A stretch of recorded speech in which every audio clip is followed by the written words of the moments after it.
वहां दिल्ली में गुरप्रीत जी, प्रीति और अंगद जी सिंघानिया जी के साथ बैठे शिल्पा के बारे में ही बात कर रहे थे। सिंघानिया जी बोले, हमें पहले नहीं पता था शिल्पा को ट्यूमर है, नहीं तो हम शादी के लिए रुक जाते। अंगद जी उनके कहने का मतलब अच्छे से समझ रहे थे। उन्होंने गुरप्रीत जी की ओर देखा तो गुरप्रीत जी ने भी उनकी आंखों से इशारा किया। अंगद जी बोले, देखिए, पहली बात, शिल्पा मेरे लिए प्रीति जैसी है। आज जिस स्थिति में वो है उसे हम सबकी जरूरत है। मैं इस बात को झुटला नहीं सकता कि हम अपने वारिस का रास्ता देख रहे थे और जान गए हैं शिल्पा अब कभी मां नहीं बन पाएगी। पर साइंस ने इसके भी उपाय खोजे हैं, तो शिल्पा को क्यों दोष देना? या आपका क्या दोष है? जो भी है वो हमारी बहू है, उसे ठीक होने दो, फिर राजवीर और शिल्पा सरोगेसी का रास्ता अपना सकते हैं या एक बेबी गोद ले लेंगे। इसे एक अनाथ को सहारा मिलेगा और हमारे राजवीर की क्रिकेट टीम का एक प्लेयर भी घर में आ जाएगा। सब मुस्कुराकर अंगद जी को देख रहे थे। राजवीर अंगद जी के गले लगकर बोला, लव यू डैड, मुझे पता था आप सब कुछ संभाल लोगे, बस शिल्पा ठीक हो जाए, मुझे उसकी बहुत चिंता हो रही है। गुरप्रीत जी ने प्यार से उसके सर पर हाथ फेरते हुए कहा, जा, अब घर जाकर आराम कर ले, प्रीति रुक जाएगी। राजवीर ने उसे देखकर कहा, नहीं माँ, ये सो जाएगी और शिल्पा को जरूरत हुई तो नहीं उठने वाली, कुंभकर्ण कहीं की। प्रीति ने उससे कहा, भाई तुम मुझे टीज करना बंद करो, जाओ घर, मैं नहीं सोऊंगी रात भर, वैसे भी वो मेरी एक लौती भाभी है, समझे? पर राजवीर नहीं माना तो सभी वहां से चले गए और उसके लिए खाना भिजवा दिया। राजवीर नम आंखों से शिल्पा का हाथ थामे बैठा था। उसने धीरे से कहा, मेरे लिए बस तुम जरूरी हो, जल्दी ठीक हो जाओ, मुझे और कुछ नहीं चाहिए। काठ गोदाम में विक्रम हाथों में शराब लेकर छत पर बैठा था। उसने अपने आप से कहा, आज मेरी तनु बहुत खुश थी, बहुत ज्यादा। बस उसे दुनिया की सारी खुशियां मिले, मैं बहुत खुश हूं। उसके गालों पर आंसू ढलक आए। अब किसी से प्यार नहीं करूंगा, कभी भी नहीं। जिंदगी में सबसे ज्यादा दुख इसी ने दिया है। फिर उसने नानी की आवाज सुनाई दी। वो उसे खाने के लिए बुला रही थी। विक्रम ने अपना मुंह धोया, आंखें साफ की और नीचे की तरफ चल पड़ा। उसने देखा नानी डाइनिंग टेबल के पास बैठी है और खाना खाने के लिए उसका इंतजार कर रही है। वो गया और अपने दोनों हाथ नानी के कंधे पर डालकर प्यार से उसे किस किया और बोला, ओ नानी डार्लिंग, खाने पर मेरा इंतजार मत किया करो, देखो कितनी दुबली हो गई हो। नानी ने उसे मुस्कुराकर देखा और उसे बैठने का इशारा किया। फिर उसके दोनों हाथों को अपने हाथ में पकड़ा और कहा, ये क्या हालत बना रखी है तुमने? दुनिया बहुत बड़ी है, भगवान ने तुम्हारे लिए भी कुछ अच्छा सोचा होगा, इसलिए तुम परेशान मत हो। विक्रम ने कहा, आप नहीं जानती नानी, जिंदगी में पहली बार जिससे प्यार हुआ और जब वही ना मिले तब दिल की क्या हालत होती है, ये आप नहीं समझोगी। नानी ने उसके सिर पर हाथ फेरते हुए कहा, हाँ, तू तो मुझे बूढ़ी ही समझता है ना, इसीलिए लगता है मैं नहीं समझूंगी। विक्रम ने कहा, मेरी ज़ोहरा ज़बी तुझे मालूम नहीं, तू अभी तक है हंसी और मैं जवान, तुझ पे कुर्बान मेरी जान मेरी जान। फिर विक्रम और नानी हाथ पकड़कर डांस करने लगे। विक्रम मुस्कुराते हुए गाना गाते हुए बोला, ए मेरी ज़ोहरा ज़बी तुझे मालूम नहीं, तू अभी तक है हंसी।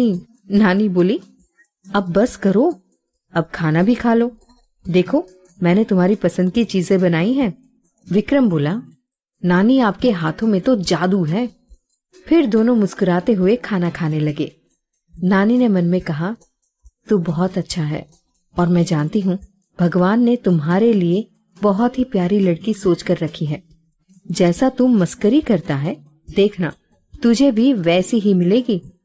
विक्रम को शिल्पा की हालत के बारे में पता नहीं था और तनु और तेज ने भी उसे कुछ नहीं बताया था। खाना खाकर विक्रम भी अपने रूम में चला गया।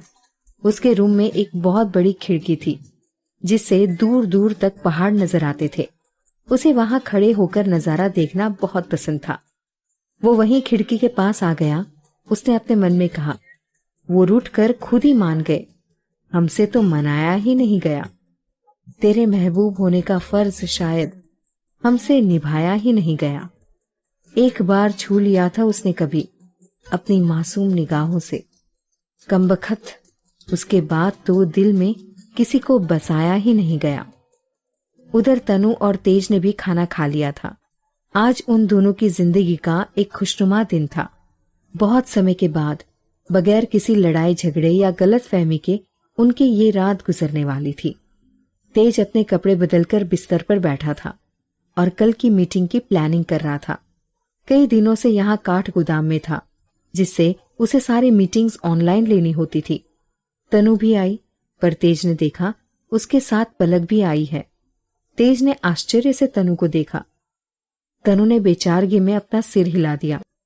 तेज ने इशारे में पूछा, पलक यहाँ कैसे? तनु कुछ बोलती इसके पहले ही पलक बोल पड़ी, आप ऐसे इशारे में मेरी तनु दीदी से क्या पूछ रहे हो? मुझे भगाने का इरादा है क्या? फिर उसने अपनी कमर पर हाथ रखा और मटकते हुए बोली, सोचना भी मत, आज मैं कहीं नहीं जाऊंगी, मैं यहीं सोऊंगी। नाना जी फिर अल्मोड़ा चले गए हैं, इसीलिए मैं यहीं सोने वाली हूँ और आप दोनों को मुझे कहानी सुनानी है। फिर वो जल्दी से तेज के बगल में आकर उससे लिपट गई।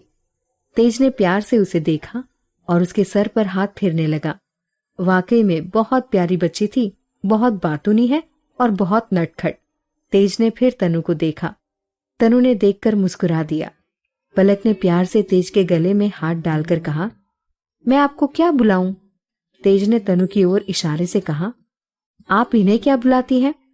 पलक ने कुछ सोचते हुए कहा, ये तो मेरी मम्मी है। तनु और तेज दोनों ही चौंक कर पलक को देखने लगे। फिर पलक मुस्कुरा दी।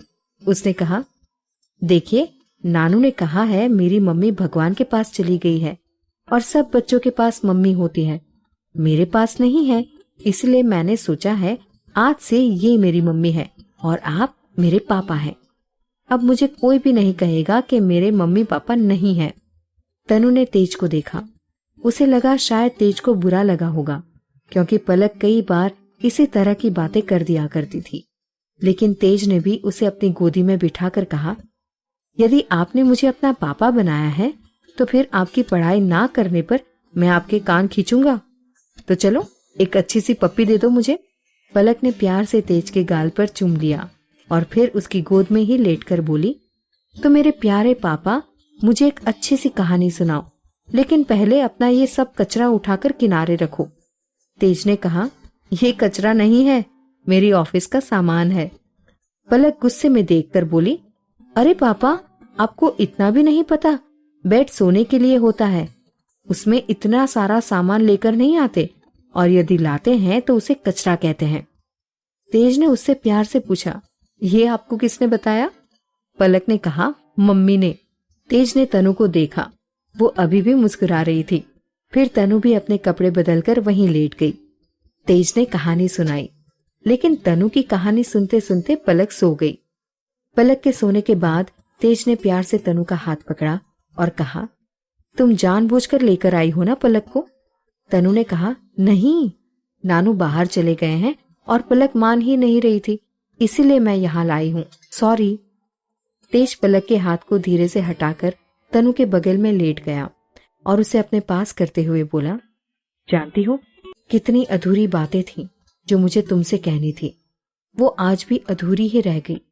वैसे एक बात बताऊं, मुझे एक बेटी चाहिए जो बहुत ही नटखट और प्यारी सी हो, जो बिल्कुल पलक जैसी बातें करे। फिर तनु ने कहा, लेकिन मुझे तो आपके जैसा एक बेटा चाहिए। तेज ने मुस्कुराते हुए उसे अपनी साइड घुमाया और उसकी आंखों में देखते हुए बोला, पहली बार आपने अपनी कोई इच्छा बताई है। खैर जो भी हो, हमारे प्यार की निशानी होगी। वैसे उस दिन मैं नशे में था तो मैं चाहता था। तनु तेज की बातों को समझ रही थी। फिर शर्माते हुए उसने अपने आप को तेज के सीने में छुपाकर कहा, अभी ऐसा कुछ सोचना भी मत। तेज ने भी धीरे से उसके माथे को चूमते हुए कहा, बस तुम मेरे पास ऐसे ही रहो और मुझे कुछ नहीं चाहिए। फिर दोनों सो गए। सुबह 6 बजे तेज की नींद खुल गई थी। उसने देखा अभी भी पलक और तनु सोए हुए हैं। वो धीरे से उठा और हॉल के साइड बाहर आ गया। उसने पहले अरुण को फोन लगाकर 9 बजे तक रेडी रहने को कहा। फिर उसने एक और फोन लगाया। उसने पूछा, डॉक्टर, अब मरीज की हालत कैसी है? डॉक्टर ने कहा, उनकी कंडीशन अभी ठीक नहीं है, उन्हें कुछ दिन हॉस्पिटल में ही रहना होगा। तेज ने कहा, कुछ भी हो, उनका बचना बहुत जरूरी है। यहाँ कोई है जिनका एकमात्र सिर्फ वही है, तो प्लीज डॉक्टर, आप अपनी तरफ से पूरी कोशिश करिएगा। डॉक्टर ने भी हाँ कहकर फोन रख दिया।